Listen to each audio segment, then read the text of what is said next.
Hello everyone, I'm Musi Disaster, and in today's video, we are going to be discussing whether or not Marvel Rivals will be the Overwatch killer.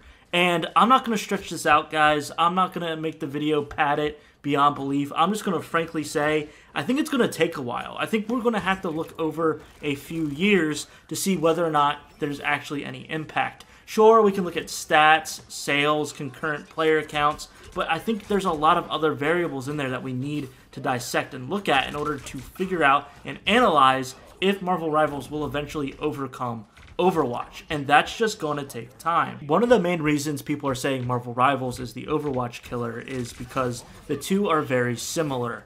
You can definitely see a lot of inspiration from Overwatch that transferred over to Marvel Rivals, and it's not from the same company. A lot of the heroes in Marvel Rivals have like a Frankenstein hodgepodge of abilities that you see in Overwatch. And with games like this, with hero shooters like Overwatch and Marvel Rivals and even Team Fortress 2, you're going to see overlap in abilities and character designs and stuff like that. Yes, Marvel Rivals has escort missions, it has capture the flag, capture the point, but Team Fortress did as well, not just Overwatch, and games way before Team Fortress 2 or Overwatch had these mechanics. Nothing is really new under the sun with video games. It's all about its own special flavor and treatment towards the game, the way the game feels. You can have games that are familiar to others, but then have its own sort of identity. And I think that's where Marvel Rivals has Overwatch in the competition, because although they have the same sort of layout, the same feel, the same kind of game, Marvel Rivals not only has more recognizable IP and characters to select from, and more, thematic worlds that they can explore that a lot of people recognize, like Wakanda and Atlantis and those sort of things. But Marvel Rivals also added stuff that Overwatch didn't deliver on. It added destructible environments, it added these things called team-ups, which allows for synergy. If you do things correctly, certain characters can team up with others and do special abilities. That makes it different. That adds a little extra flavor to the game. Not to mention the art style is very different from Overwatch. Now, Overwatch does have like 2D hand-drawn animation for load screens and characters, but the shell shading and all of that is actually through and through with Marvel Rivals. I don't necessarily care that the two are similar. It's just that's the argument people use to say why it could potentially be an Overwatch killer. And it could. I'm not saying that Marvel Rivals can't be the Overwatch killer, but it's going to take a lot of time because we can't just look at stats, sales, concurrent viewers. Like, yes, those numbers quantify something and allow us to see whether a game is hot and doing well, but there's other factors that go into it as well. And I think that Marvel Rivals does have a lead in Overwatch because they can just look at what Overwatch did incorrectly. Overwatch has been around since 2016, so it has a long history of successes, especially towards the early years, and failures, especially towards Overwatch 2 and where it is now in the current state. So, if they're smart, NetGames, the developer of Marvel Rivals, can look towards those failures and realize, okay, let's make sure we never go there. Or, hey, this was a good idea that Overwatch did. Let's not steal it, but let's adapt it and do something inspired from it, right?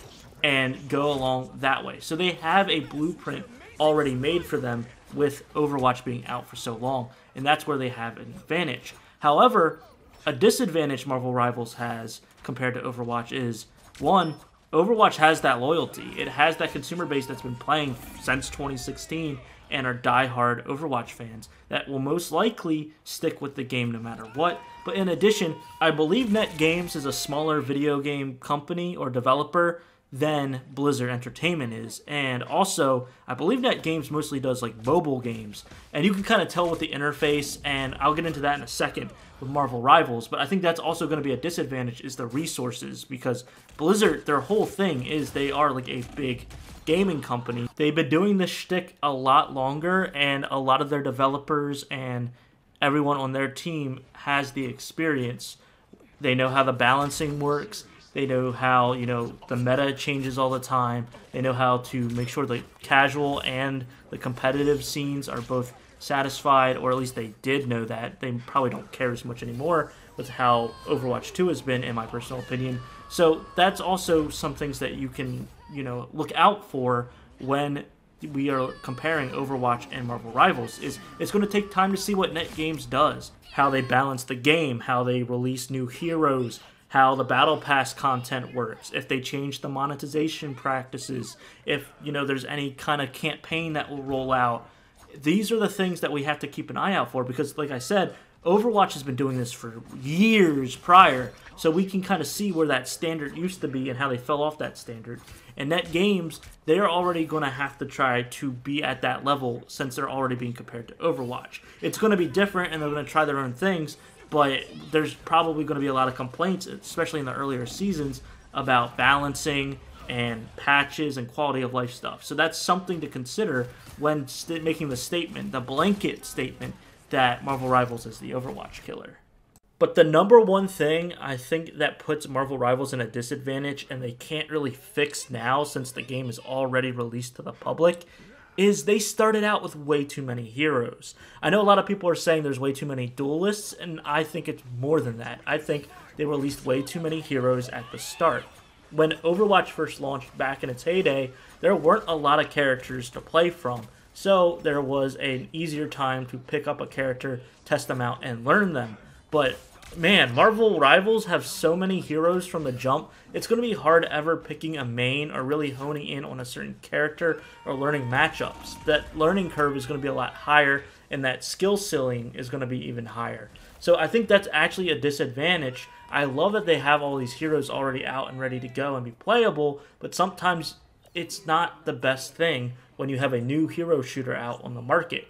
I think what they should have done, in my personal opinion, is maybe do weekly releases of all the roster that we have now, of all the Marvel Rival characters that we have now, have the game come out, and then every week just introduce a new hero for each class. Start out with like 3 support, 3 tank, maybe like 6 duelists, and then, I know I was using different classes, 3 vanguards, 3 specialists, 3 duelists, and then just start trickling characters out. Even batch them. Maybe make it thematic, like you get Captain America and Bucky at the same time one week.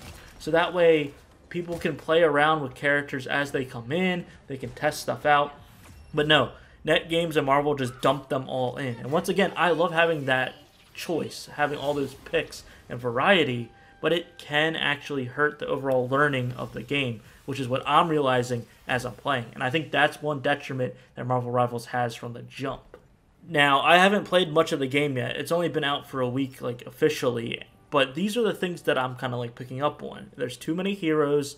The UI and the menus is definitely, like, more mobile-like than it is, like, a console or PC game, which isn't terrible, which isn't bad, but it does feel different than Overwatch, which I know is what they're going for, but it doesn't feel like it's different in a good way. It feels like I'm kind of playing like more of a rip-off game, like a lesser type. I don't know. It's weird to say, but it's just like the feel of it when you're going through the menus. And then when you're actually playing the game, it plays nice, it feels nice, it looks nice, but it does look a little bit lower budget than what Overwatch is, which isn't a bad thing in any means. That has no overall saying for the quality of the game, right, is how it looks. It has a factor into it, but it doesn't make a game great. You can have beautiful looking games with amazing graphics, but the gameplay and the game itself are not fun and bad. So that's not what I'm saying, but it definitely feels like a downgrade of Overwatch in that sense.